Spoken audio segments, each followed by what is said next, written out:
Good afternoon, everyone. Please take a seat. I'm Elliot Gerson of the Aspen Institute. I'm absolutely delighted to see all of you here and to welcome you to what I think will be an absolutely fascinating conversation, a talk by our good friend Evan about a wonderful friend of the Institute and really a giant in American society.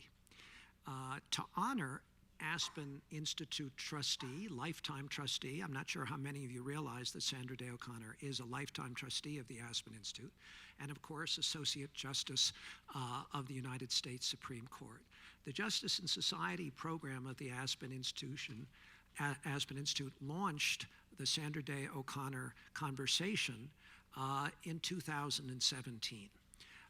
This is a 4-year program to bring very distinguished speakers here to our campus to talk especially about the issues that Justice O'Connor cares so much about, particularly civic education, judicial independence, and the promotion of the rule of law internationally.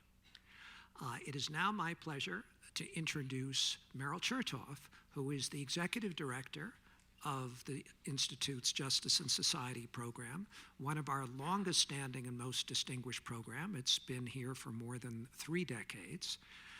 She really is the founding spirit of this wonderful conversation. She became the executive director of the program in 2010, and she was singularly qualified not just to run this program, but to sponsor and to find sponsors and then lead the effort to have this kind of program to commemorate this wonderful, great jurist and friend of Aspen, as she was the director of the Sandra Day O'Connor Project at the Georgetown Law School before she came to Aspen.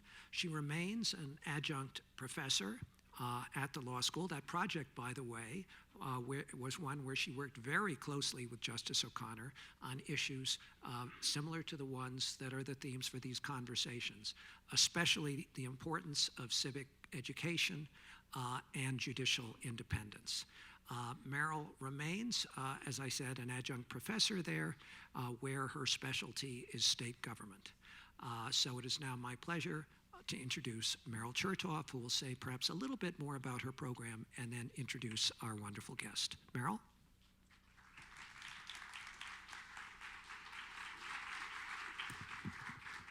Thank you so much, Elliot, and welcome everybody.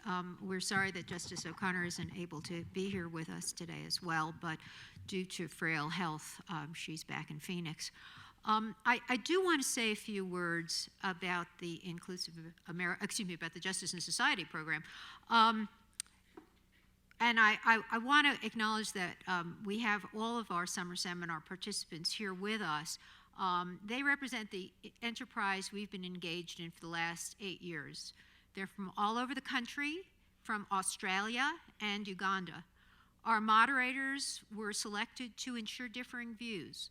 One is a professor who recently departed Berkeley Law for NYU, 2 of our most liberal law schools, and the other is a judge of the Sixth Circuit, appointed there by President Trump after serving on the district court. In the classroom, they're cordial and often surprise us on where they agree and disagree, and they are friends, something that echoes what we heard when Justice Breyer spoke the other day of his friendships with both Sandra Day O'Connor and Justice Scalia.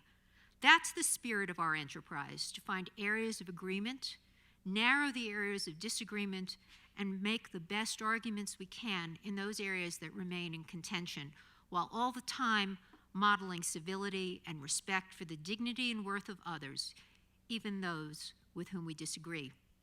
We're delighted that over the last few years, we've been able to take that summer seminar and the spirit it represents to federal judges in 2 circuits, the 2nd and the 7th, with an additional circuit, the 3rd Circuit, coming up at the end of the month. For all of this, we rely on our Justice Circle, a group of donors who get access to special presentations and dinners like the one we did in Washington, D.C. recently on the future of the Department of Justice. I'm delighted that one of the co-chairs of the Justice Circle, Tristan Duncan, is here with us today. We're also grateful to the supporters of the Sandra Day O'Connor Conversation, Shook, Hardy & Bacon, Tristan's firm, Gibson, Dunn, and Crutcher, Garfield and Hecht of Aspen, the Locke Lord firm, and also Annie and Jerry Hosier for their in-kind support. Their generosity makes this series possible. Now, a few words about our speaker today. Evan Thomas is the author of 9 books and the upcoming first, Sandra Day O'Connor, An American Life, due to be published in April of 2019. He's also the author, with our former president, Walter Isaacson, of The Wise Men, and Evan also is author of The Man to See, The Very Best Men, Robert Kennedy, John Paul Jones, Sea of Thunder, The War Lovers, Ike's Bluff, and Being Nixon. He was a writer, correspondent, and editor for 33 years at Time and Newsweek, including 10 years as Washington bureau chief. At the time of his retirement in 2010, he was editor-at-large. He's written more than 100 cover stories, and he's won the National Magazine Award. His credits go on and on. He's appeared on TV and radio, Meet the Press, The Colbert Report, and he's the author of dozens of book reviews for the New York Times and the Washington Post. He's also carrying it forward to the next generation because he teaches journalism at both Harvard and Princeton. So please join me in welcoming Evan Thomas. Thank you, Meryl. Okay, Evan, so before we start talking about Justice O'Connor, there's another justice or potential justice who I think is on the minds of the audience today. And today you had an op-ed saying that Brett Kavanaugh, who is President Trump's nominee, is not conservative in the way that Sandra Day O'Connor was. So when I saw that, it set me looking for a definition of what conservative means when you talk about a judge. And I know that there are people in the audience here from the Socrates program, and they've been talking for the last few days about what it means to be conservative. So words that come up are things like stare decisis and respect for precedent and a narrow view of the meaning of the document. But I think that the best thing that I could find was the notion of judicial modesty.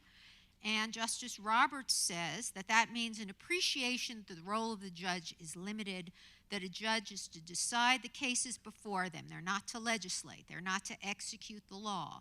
Part of that modesty has to do with being open to the considered views of your colleagues on the bench. I don't think the courts should have a dominant role in society in stressing society's problems. It's their job to say what the law is, and the court has to appreciate that the reason they have that authority is because they're interpreting the law. They're not making policy, and to the extent they go beyond their confined limits and make policy or execute the law, they lose their legitimacy. So, having said that and setting up Chief Justice Roberts as your foil, why do you think Justice O'Connor was a conservative judge, and what makes you think Judge Kavanaugh will not be one? Judge, I don't know what Judge Kavanaugh is going to turn out to be. I've been polling old O'Connor clerks, and I've got a range of options on that. But I do know what Justice O'Connor was, and she was a modest. She wasn't always modest as a person, but she was a very modest justice. She had a sense that the law should be made incrementally, slowly, like a common law judge, and she stands in contrast to Justice Scalia. When we think of conservatives, we think of Scalia, bright line rules, clear meaning, overthrow Roe, get rid of affirmative action, originalism.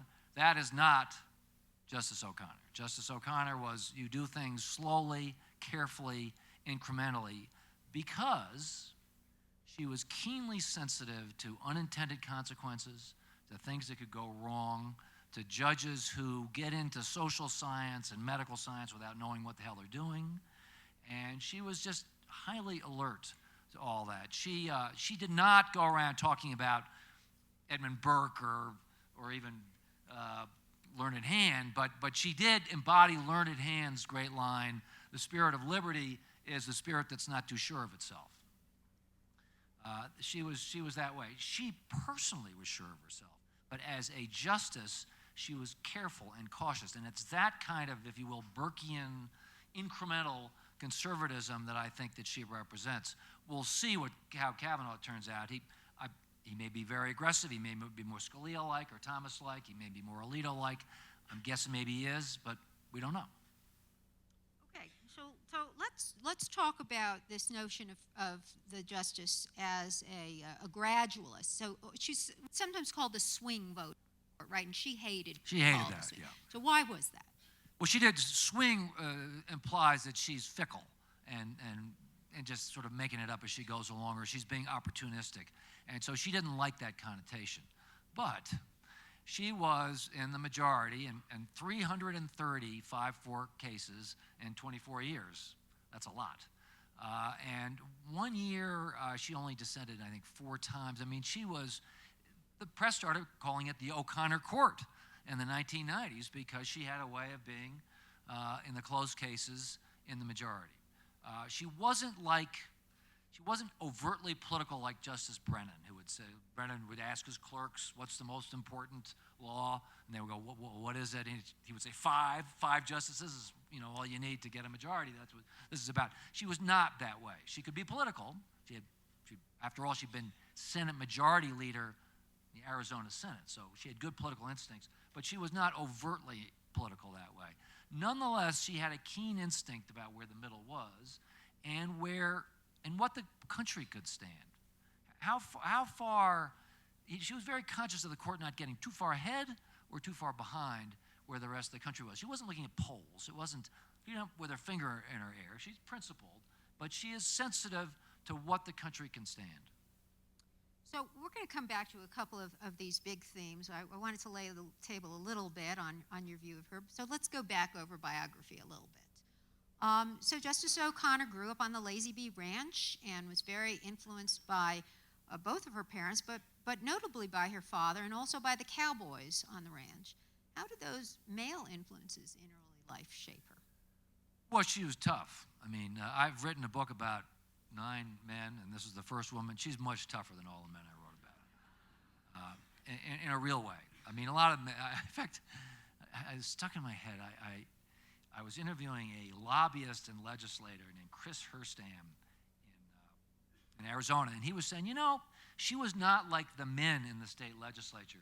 They were vulnerable. They would cry. They would get drunk. They'd raise hell, be self-pitying. She was never like that. She was always steady. She had a way of walking away from a bad situation. She would just turn and walk away. She'd bite her tongue. Now, it wasn't that she could be pushed around. My favorite story on this was there was the head of the Appropriations Committee in the Arizona legislature was a guy named Tom Goodwin, and he was a drunk by 10 a.m. drunk. And she finally confronted him about his drinking. And he said, if you were a man, I'd punch you in the nose. And she said, if you were a man, you could. So, she picked her shots.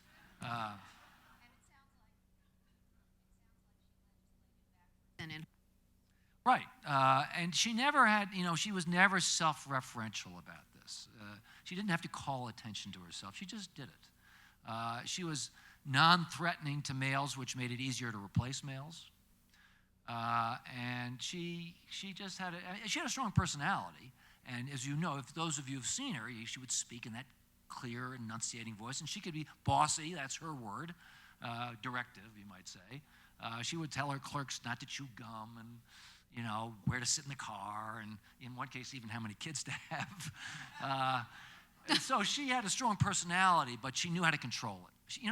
Who she reminds me of is Dwight Eisenhower, who had an enormous personality, an enormous temper, and an enormous ego, but he knew how to control it. And that was incredibly important to his ability to get along with other big egos and to affect things. And she had a pillow in chambers that said, sometimes in error, but never in doubt. She did. She regretted that. It was from a friend, and a reporter named Jeffrey Rosen got in there and saw that pillow and wrote about it in the New York Times Magazine to imply that she was arrogant, that there was a judicial arrogance. That was the last time that pillow was in her chambers when a reporter came by. It was a joke pillow. As I was saying earlier, in truth, she really was not that way as a justice. She was pretty modest, but you didn't want to cross her. So we're in an era now where the Supreme Court justices all went to the Ivies, but when Justice O'Connor was coming up, she went to Stanford before Stanford was, well, what they say, Stanford, yeah. Stanford was, before it was, what do they call it, the Harvard of the West, or they call Harvard the Stanford of the East? Harvard's Stanford Stanford of the East, yeah. And one of her classmates was a guy by the name of William Rehnquist. And they both graduated about the same time, and yet their career trajectories after graduating were very different. Well, he gets a Supreme Court clerkship with Justice Jackson. She has to hang a shingle in a shopping center, in a not very good shopping center in Phoenix, and take in any case that walks in the door, because no law firm in Phoenix is going to hire a woman in 1957. In fact, no law firm was hiring. They weren't hiring until the end of the late 60s.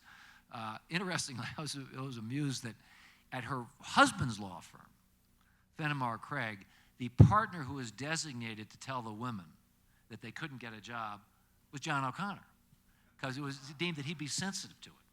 And he would explain, well, we just can't hire women because the men, well, how could the men talk? How could they talk freely? I mean, it's hard to believe, but that's the way it was. And she didn't fuss about that. She had subtle ways of dealing with it, many subtle ways. At her country club in Washington, women could not tee off before 11 o'clock. So she and her pal Peggy Lord showed up and sat there at 10 o'clock, greeting everybody as they came up to the first tee. That rule changed. All those lawyers who were teeing off in front of Justice O'Connor, the rule changed. And she had a sense of mischief, and you told some stories involving Groucho Marx glasses. She could be very serious, and some people thought she was humorless, but she wasn't. She once got the Supreme Court in their conference to wear for Halloween Groucho Marx masks, and she had sort of a goofy sense of humor. She was once driving with Judge Renfrew, who some of you may have known, and they were coming back from a fishing trip, and they crossed the state line into California and had to go through an agricultural stop, and Renfrew screwed up and broke about 5 laws, and the cop stopped him all angry and started rattling off these laws that Renfrew had broken, being in the wrong lane and all that, and she leaned forward and said, including importing women across state lines for immoral purposes. You can't do that, Sandra.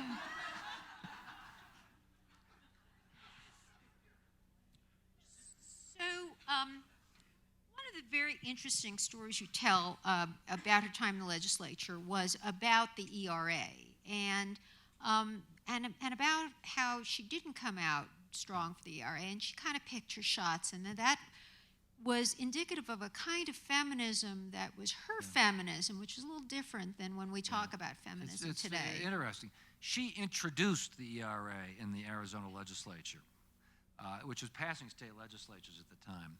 But then she backed off. And of course, the pro-ERA crowd was furious with her. They thought that she had betrayed them and sold out for a federal judgeship. They thought that she was going to get a federal judgeship out of Barry Goldwater, Senator Goldwater, for selling out the ERA. There is a slight whisper of truth to that. She was close to Goldwater. I think she was thinking about a federal judgeship, but that's not really what was going on. Really what was going on was she was counting votes, and she knew that because Phyllis Schlafly was in town and the winds had changed and the ERA was going down, that it was going to go down in the Arizona legislature too. So why fall on your sword for something that's going to lose? She played a long game. She understood that there was really no point in being a martyr in the cause of the ERA at that point. And there were other things that she could do. In the legislature, she changed, bit by bit, laws of the state of Arizona that discriminate against women one way or another. She did dozens of them.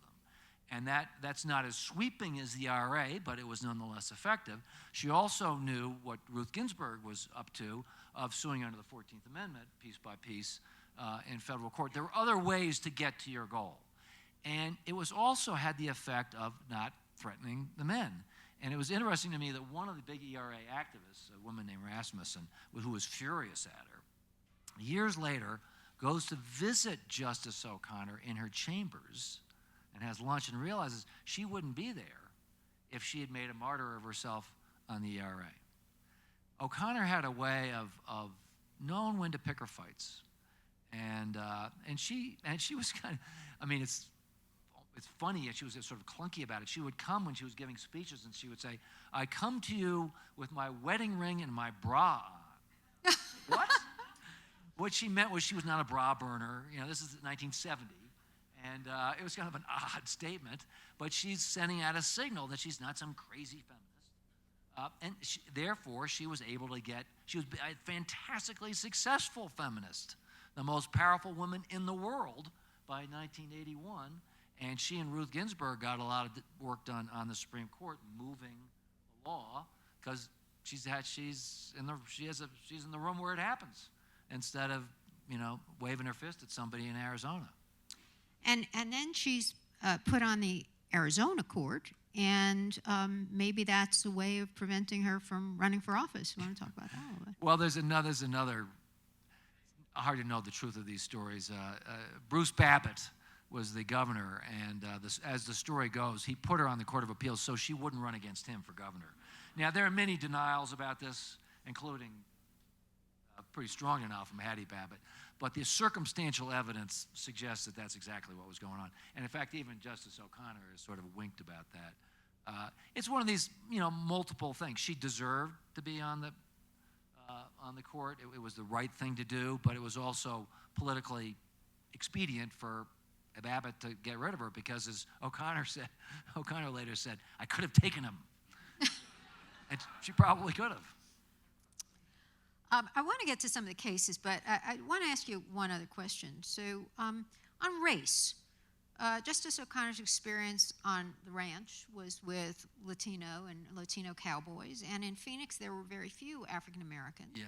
And you wrote in the book that her first really intense exposure, except for one of her colleagues in the Arizona legislature, two people of African American descent, was with Justice Marshall. Yeah. Thurgood Marshall basically educated her about race. Marshall liked to tell stories at conference, rarely the same story twice, and she loved this. They had a real bond. And Justice Breyer told me a very affecting story. Justice Marshall was not the happiest justice. His best days really were behind him. And Brennan was not giving him the good opinions. And he came to Justice O'Connor and said, "You know, I'm really down. I feel like I'm accomplishing nothing here." And she said, "Thurgood, you're crazy. You have done, even if you'd never come to this court, you have done so much more than the rest of us." And it lifted his spirits. And she was able to do that. She had a way, you know, if the Supreme Court justices up there at the Marble Palace, they don't always speak to each other. In fact, they really don't. They usually communicate by memos, partly because conversation is imprecise, and memos, you know, words on paper are more precise, but also because they're there for life and they're a little wary of each other. When Justice O'Connor arrived at the Supreme Court in 1981, she was shocked. They have lunches 3 times a week or so. Only half the court would show up. The justices just didn't come for lunch. The brethren had just come out, and they didn't trust each other. They didn't know who leaked. And so O'Connor made it her business to get justices to come to lunch. She would show up in their chambers. They had to come to lunch. She would make them come to lunch. And Justice Thomas told me this story, very affecting story, of imagine what it was like for him coming to the Supreme Court after the Anita Hill hearings. Terrible. And he said he'd been hammered and he was downcast. And they walk back. On the very first day, he walks back to his chambers with Justice O'Connor, and she says, "Those hearings caused great damage." And he's not sure what to say. I mean, damage to the court, damage to him. He doesn't know what to say, so he doesn't say anything to her. But she continues to walk back every day from chambers. She says, "Clarence, you got to come to lunch. You got to come to lunch. You got to come to lunch." Finally, she said, "Clarence, you got to come to lunch." He said, "Yes, ma'am." And he did. And it changed everything for him, because instead of being lonely in his chambers, he's there at lunch. They start having fun. She's playful. She's horsing around with Justice Rehnquist, the Chief Justice. And he told me this story, it just changed everything for him, because she saw the human element here, that breaking bread together in a kind of this cold, formal world, it was important to have these human relationships. And she was able to do that for the other justices. And so that was the horizontal relationship. She also had very close relationships with some of her clerks. And Kathy Small is in the audience today, who was an O'Connor clerk. I don't know if there are any others in the audience. Well, imagine being an O'Connor clerk. You're working 365 days a year until they shut the machines off at midnight when ATEX was there. But even after that, you're working longer. And you are totally dependent on her approval. Now, this is a somewhat tricky thing. Justice O'Connor grew up on a ranch where about the best her father was going to say to her was, well, that's all right then. Your average Supreme Court clerk, Order of the Coif, summa cum laude from Yale, editor of the Yale Law Journal, is used to being praised. And O'Connor is not handing out a lot of free praise. So what the clerks did is they made a little sign that said, if you want a pat on the back, lean here. And they put it on the wall.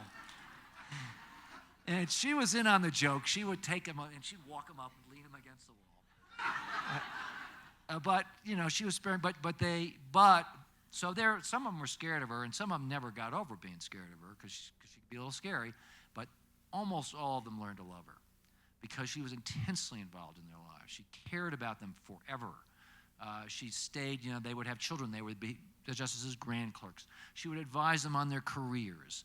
She would, there were very funny stories of her jumping the gun on trying to get people jobs before they wanted to get the jobs. She was bossy or directive, as you may put it, but she was loving, and she conveyed this loving quality. She could be severe and formal, but loving, and the clerks felt that, and their loyalty to her is profound.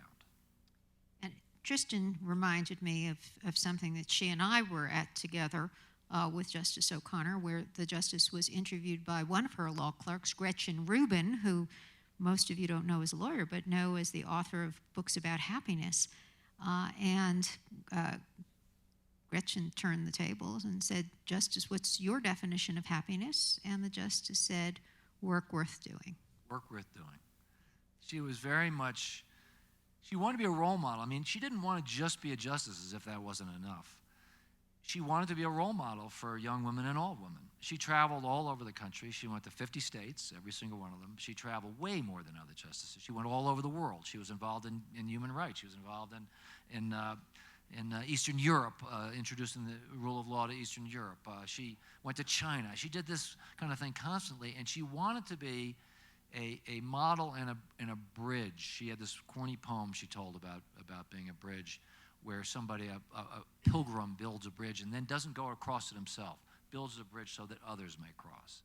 And that's the way she was. And it was, her clerks used to joke about this because, you know, she would say to them, you know, you have to, you know, work hard, work worth doing. You also have to give good dinner parties, you know, get culture, never be above taking care of other people, get a lot of exercise.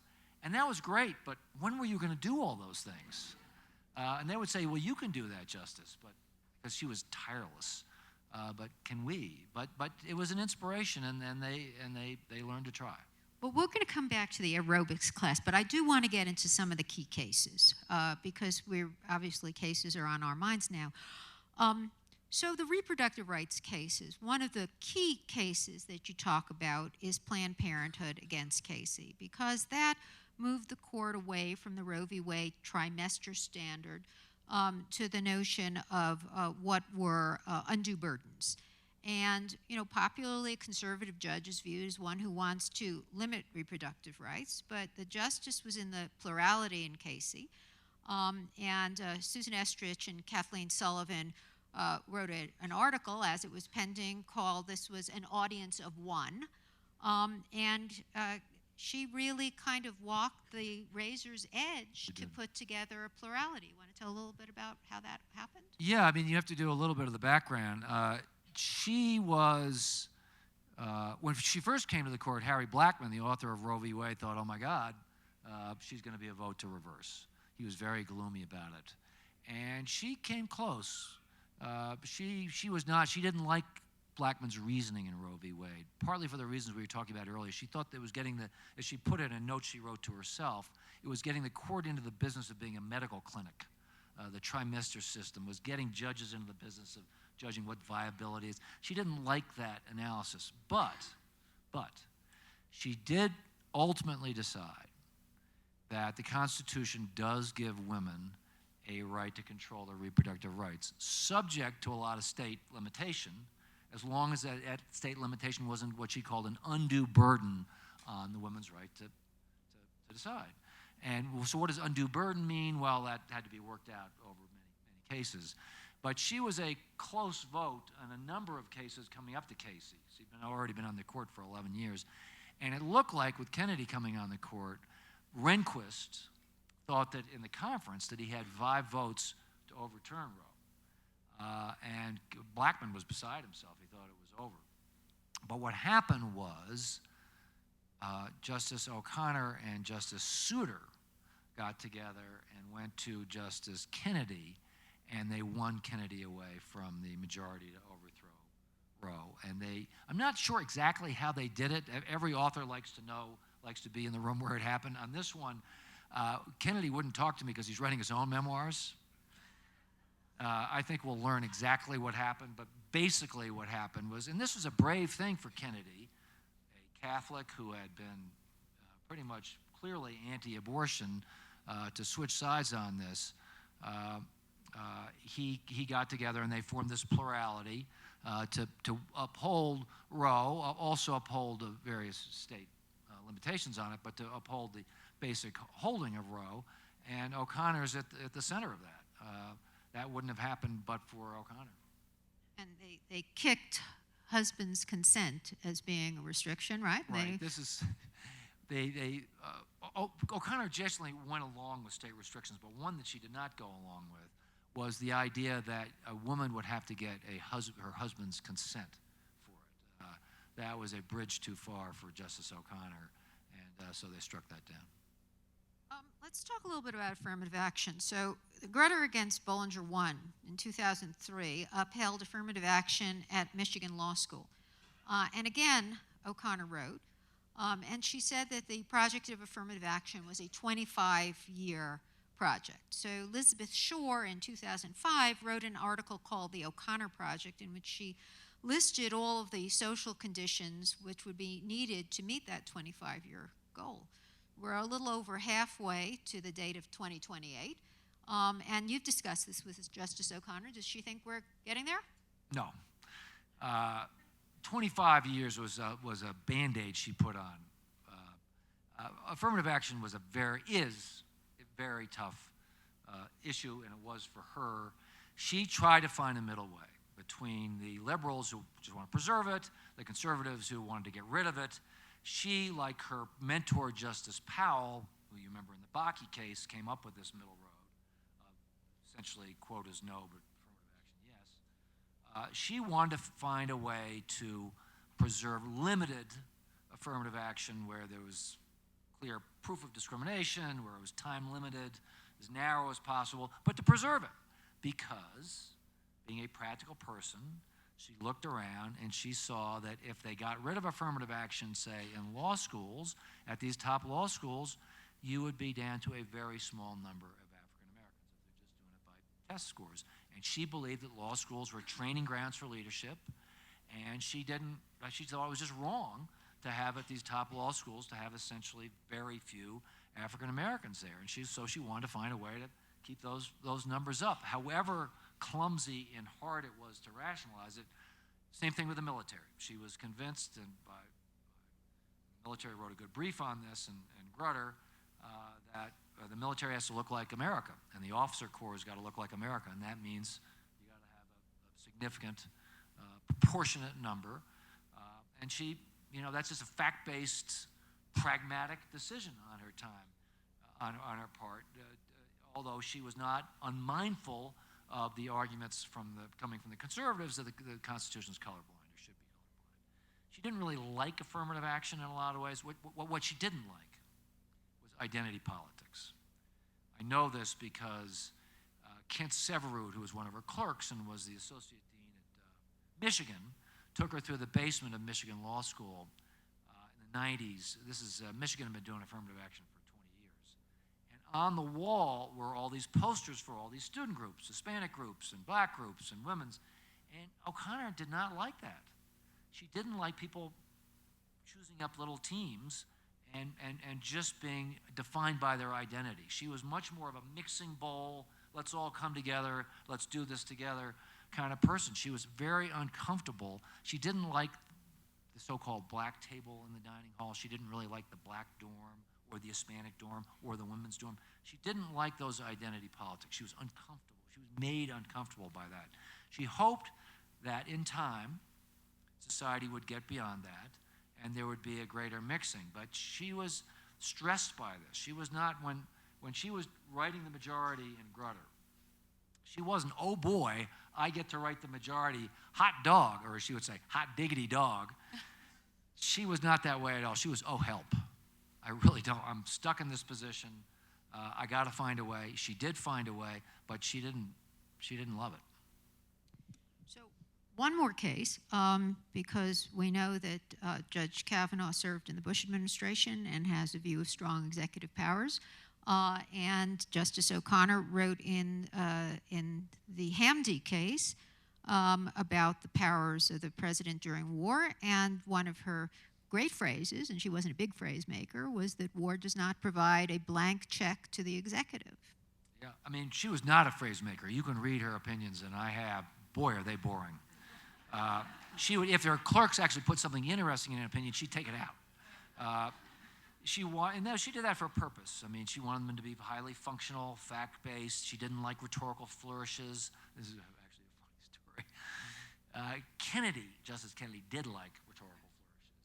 And when Justice Kennedy was writing his majority opinion in Lawrence v. Texas, he went on about the importance of intimacy and sexual freedom.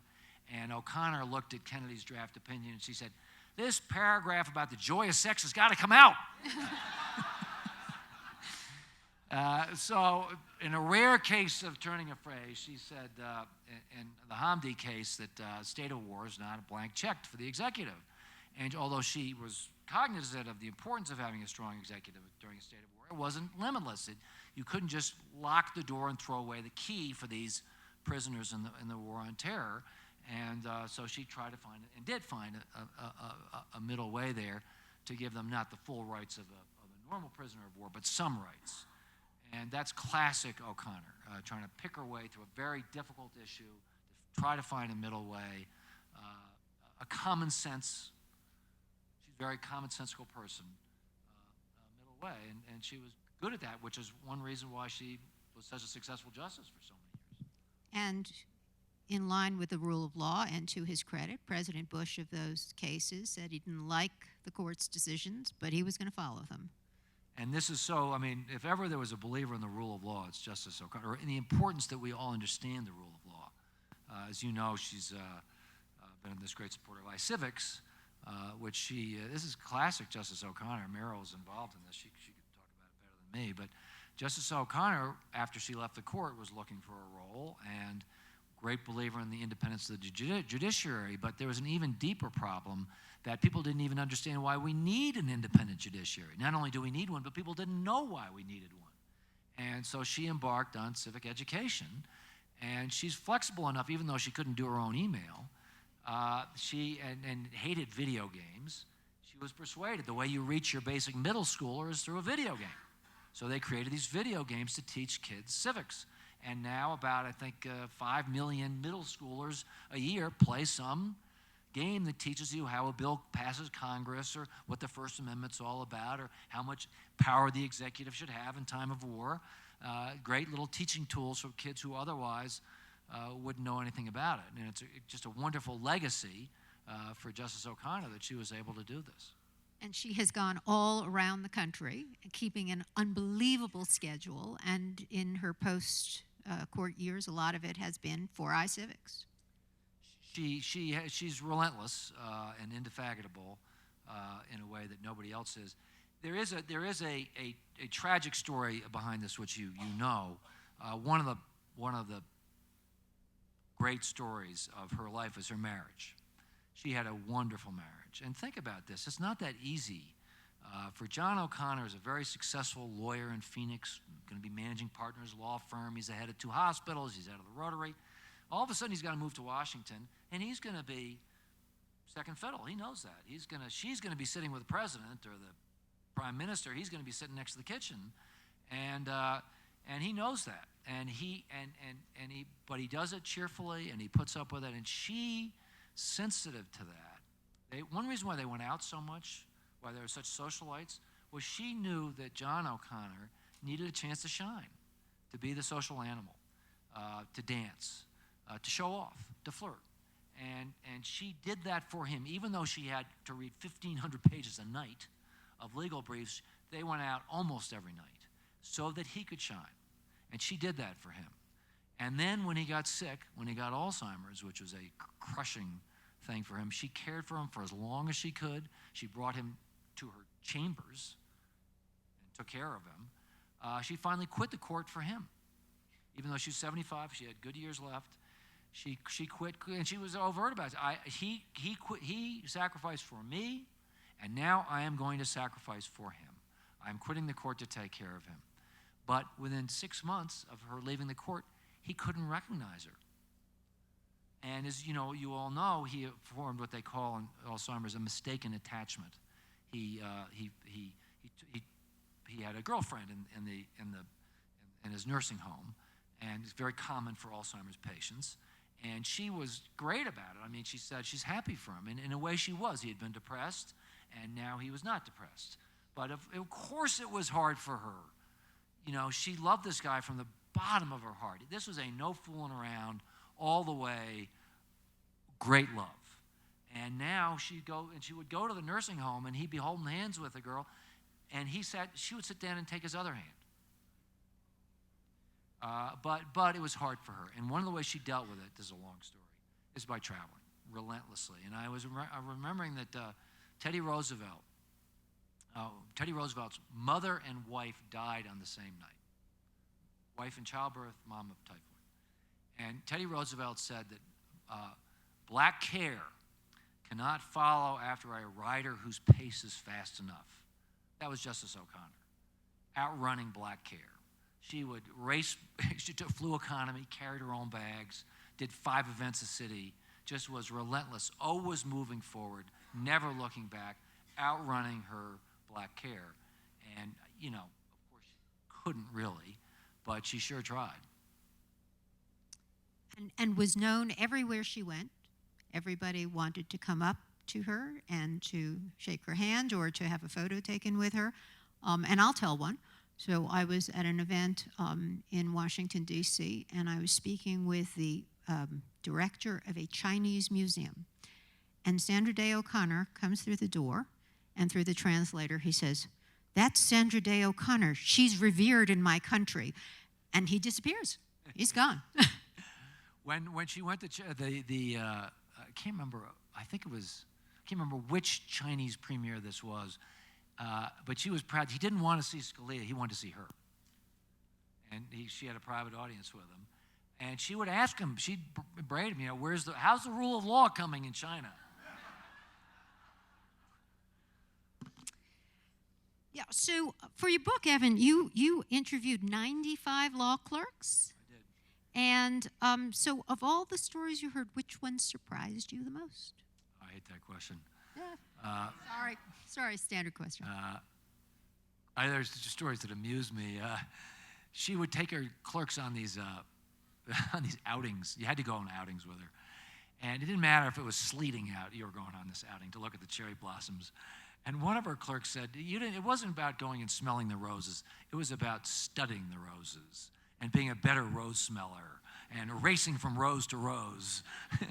And the famous story about her was that she took her clerks whitewater rafting, and the story always was that the guide said, "Look, if somebody flips out of the boat, don't you jump out after her, otherwise I'm going to have to rescue two of you." And sure enough, they're going along, and Justice O'Connor gets knocked out of the boat. All 4 clerks jump in. Now, like most good stories, it's not true. I called the clerks. 2, maybe 3 of them did, but it's a great story. Okay, the aerobics classes. Kathy, you were a victim, were you not? Yeah. So you want to tell us a little bit about how important that was to her? Yeah, she was very disciplined in all things, and exercise was one of them. And she had this morning aerobics class at what they call the highest court in the land. Over the great courtroom of the Supreme Court, there's a basketball court, where Justice White used to torture his clerks with forearm shivers. And anyway, she started a 8 a.m. aerobics class. And you had to go, if you were a female clerk, you had to go. And there was a lot of grumbling about this. Clerks were a little resentful because they thought the women were getting a bit of a leg up with her. And the women were resentful because in the early days, some of them didn't want to exercise. Some of them were just kind of nerdy types who didn't like to exercise. Also took time out from their work. And also, as time went on, it was old lady aerobics, and the younger clerks would exercise twice. They would exercise privately, and then they'd go exercise with the justice. So there was they would have T-shirts made, I forget what sort of corny sayings on them, but it was classic Justice O'Connor, that it wasn't enough to be a law clerk, you had to go exercise with her at 8:30 in the morning, I think 4 days a week, and then she would make lunch for you on Saturday. But that meant you worked on Saturday. But you worked on Saturday. Well, they worked on Sunday, too. They worked all the time. So at the end of the day, Evan, you spoke to many people and you spoke to the justice a number of times. Do you feel you really know her? Does anybody really know her? No. I remember Kent Severud, who's now the president of Syracuse, who's one of her clerks, and he said this better than I'm about to say it, but that he went through this process. He arrived with a slightly condescending attitude towards her. He had been a, Order of the Coif type, and here she was, this Arizona Court of Appeals judge, and not quite the Ivy League, and quickly learned how wrong that was, how smart she was. But also that there was a part of her that he was never going to know, that she had this inner place that nobody got to. I don't actually, to tell you the truth, I'm not sure that John got there. I have John's diary for 20 years, and Justice O'Connor, although she was gracious and fun and open and fantastic, there was a part of her that was secret, where nobody went. And maybe that's where her inner kind of gyroscope was, that was able her to have so much balance and so much inner strength. But she really didn't share it with anybody. She was religious, but not, she was religious in sort of a big sky way. She would look at those stars, and the thousands of stars, millions of stars on that ranch, and believe in God. But she was not, well, that's not true. I was about to say she wasn't a regular churchgoer. She was in Washington. She would go to the National Cathedral, and she was a reader there. And then, of course, she would go make sandwiches for the poor, as if she had nothing else to do after she was a reader. But there was an inner spiritual place for her that I think nobody could reach. Okay, so we have a few minutes left, and I thought we might open it up to the audience for your questions. Yes, the lady in the green and turquoise dress in the front. Wait. Wait for the mic. The mic is coming. The mic is coming. Yes, hello, thank you. Wonderful presentation. I'm just wondering if there are any plans to make a movie of Sandra Day O'Connor. I wish. I think she needs to become a star as well as Ruth Ginsburg. To catch up with the notorious RBG, huh? Yeah. Right. Yeah. Well, Notorious RBG is a wonderful movie. If you haven't seen it, go see it. I mean, it's just a great, great movie. Brilliantly done. Justice Ginsburg is the most, she's a shy person, but she isn't that shy. And that was an interesting relationship, actually, with the O'Connor. It wasn't that matey. O'Connor was very good. O'Connor was on the court for 11 years before Ginsburg arrived, and she welcomed her, not only because they finally put a ladies' room into the conferences.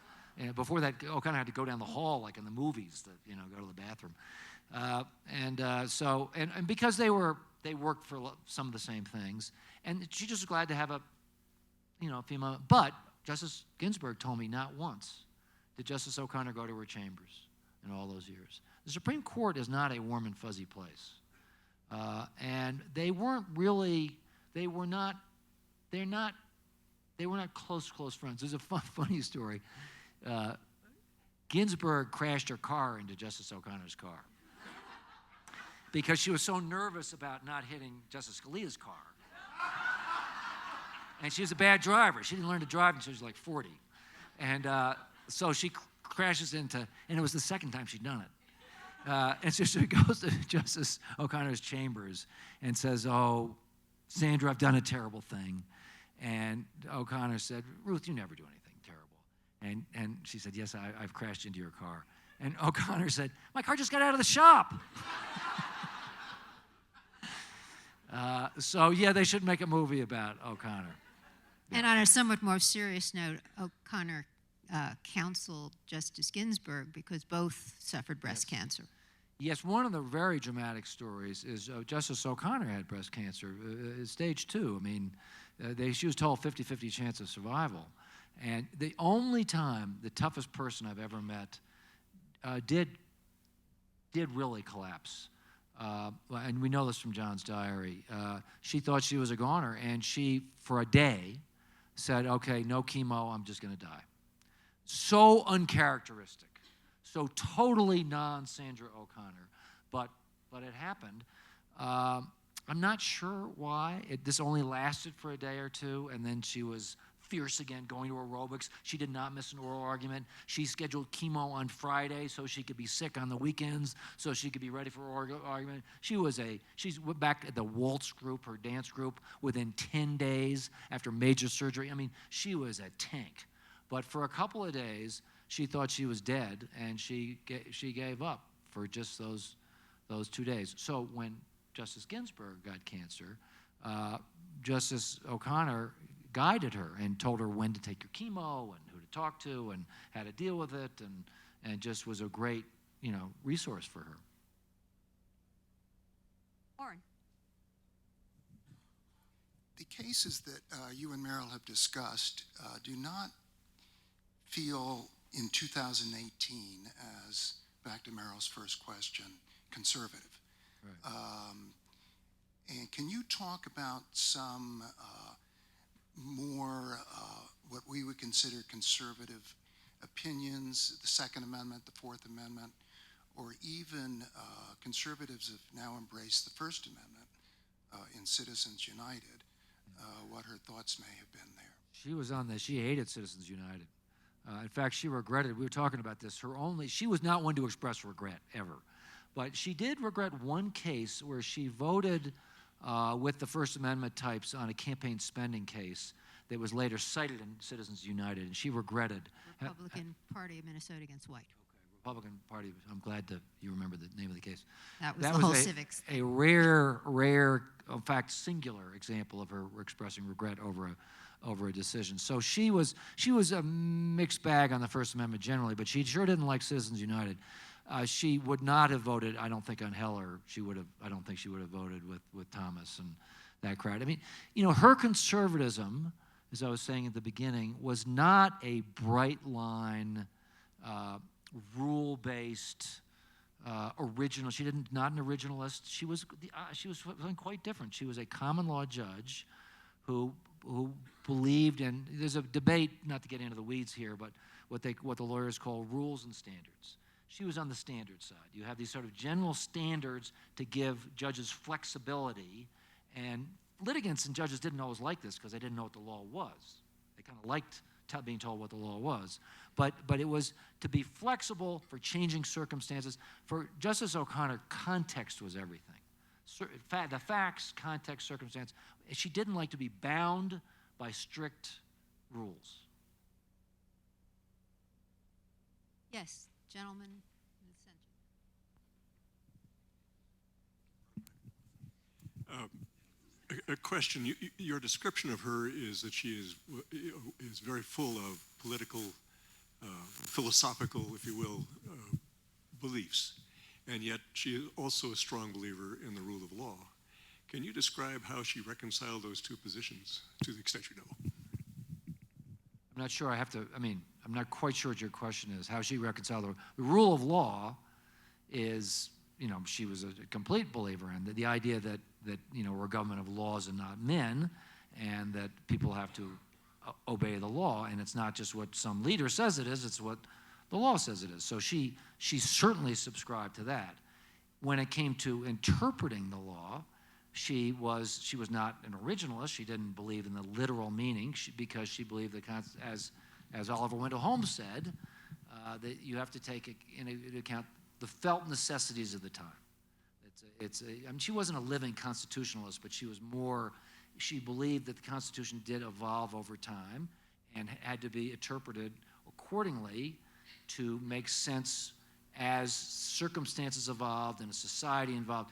She was a great believer in the idea that the court is not the last resort. It's not the final word. Rather, it is part of a conversation with the other branches of government. She was perfectly happy to send the case back down to the lower courts or let the legislature decide, to have this ongoing debate, particularly in hard things like affirmative action or abortion or religion. Let there be a dialogue between the different branches of government, back and forth, trying to find the right answer as public opinion moves around on it, as people try to figure out what they really believe. Let there be a back and forth. Don't be too finite. Don't be too definite. Don't lock things in so that you are stuck in situations where you're creating unforeseen circumstances. I'll give you an example. Federal sentencing guidelines. The purists on the right and the left threw them out because they believed the federal sentencing guidelines deprived defendants of jury trials. And O'Connor was going, what the hell are we doing here? For one thing, in the criminal courts, almost everything is plea bargained. And if you insist on all these jury trials, you are going to create chaos in the real world of the criminal courts. Whatever you may think about the Sixth Amendment or whatever, you're creating chaos. Justice Breyer agreed with her, partly because he'd helped write the federal sentencing guidelines. But she's being very pragmatic, while the purists on the right, Scalia is going, jury trial is there it is, the founding fathers said so. On the left, they're very sensitive to criminal rights. She's just being practical about how the criminal courts actually work and how do we, as a Supreme Court, make them work better. And also, she's very interested in the conversation between the federal government and the states based on her experience in the state legislature. Yes. I mean, she comes in at a time, remember, the Warren Court is very much about the Supreme Court telling states, you guys are incompetent, and the federal government's taken over here, particularly in race and all sorts of things, prisons, allowing federal judges to intervene in state situations. And there was a backlash against that feeling the Warren Court had overdone it a little bit. And leading this backlash was her pal, Justice Rehnquist. Federalism, it was called. The idea that states' rights is a discredited term because it has connotations from the civil rights movement. So they didn't use the term states' rights. But when they talk about federalism, they mean the right of states to govern themselves and to decide locally what the law should be, as opposed to the federal government telling you. And O'Connor, certainly early in his career, was on board for federalism. She had various cases talking about how states should not be, what was that line, a laboratory for the federal bureaucracy. Because she'd worked in the state bureaucracy in Arizona, she'd been in the state legislature, she thought that states were not hopeless, incompetent, racist fools, but actually capable of self-governance. In fact, in Arizona, she'd been part of a reform movement.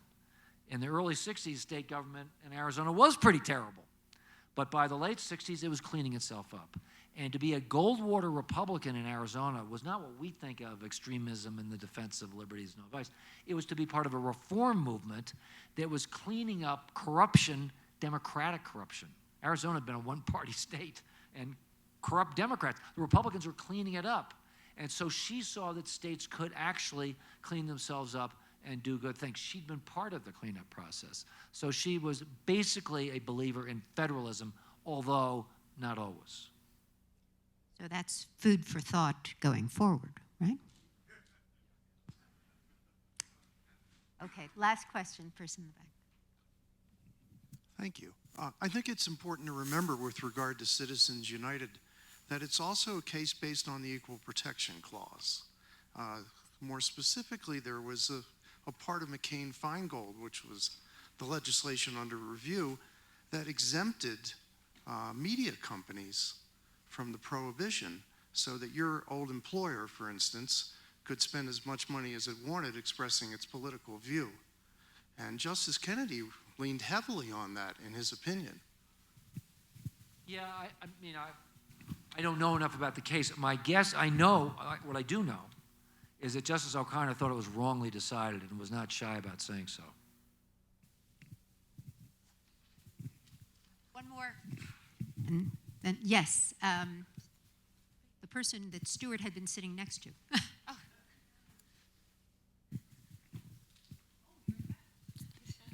Thank you so much. This was wonderful, and those of us who have met Sandra Day O'Connor really appreciate your continuing to keep the story alive. I love law, and I have a minor in law from Duke, but I got to watch Ruth Bader Ginsburg on a TV show recently that was June 22nd, I think it was done, and she said she believes that Citizens United will be reversed, maybe not in her lifetime, and that the dissent will become the majority. And I think that's wonderful. It's not a question. Well, one of the great things that Justice O'Connor appreciated was the court does swing. You can look at the history of the 14th Amendment, right? It's passed to help freed slaves. By the end of the 19th century, it's being used basically to help big business or to help economic interests. Total Lochner, complete twist of the original intent of the 14th Amendment. Then, by 1950s and 60s, the Warren Court comes in, and the 14th Amendment's being used as a tool of social justice on desegregation, but then also with Roe v. Wade. So this is one amendment, huge swings. There's now, I've been reading, they think that Lochner's coming back, that they're going to start using substantive due process to help big business again if the court goes too far to the right. So the justice, despite the attempts of some to believe that its meaning is fixed, it's not. And I think my own view is that judges who are honest about this, that over the long course of our history, as Justice Holmes, who first talked about this in terms of the common law, it's going to reflect the felt necessities of the time. It's going to evolve as the country evolves. There are certain basic truths, the rule of law being one of them, ideas of equality before the law, of individual rights, those, I hope, will go on forever. But how they are applied in the context of the times as technology changes and public opinion changes and exigencies change, that's why we have a Supreme Court taking the tough cases. Well, I hope you all will join me in thanking our guest today, Evan Thomas.